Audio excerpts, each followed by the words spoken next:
you how to manage your school tour. As you can see here, this is what the school tour looks like on your website. So if we go to the School Spider admin area, we go to manage website and manage your school tour. It will bring you to this page. As you can see, these are the current items that are on the school tour page. We go to the right hand side and click add a new tour item, and as you can see here, it's the same as all of the other content editors on School Spider. So I am going to call this the garden,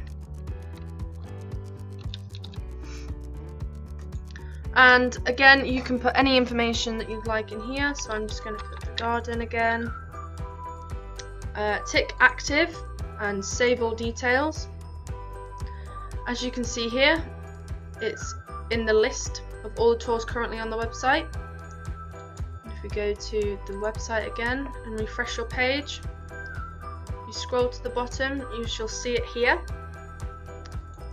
You can change the position of each item on the tour page. If you click the blue plus, you can then add images. So if you click this, it's like exactly the same as all the media centres all over School Spider. If you'd like to know more information, click on one of these videos below.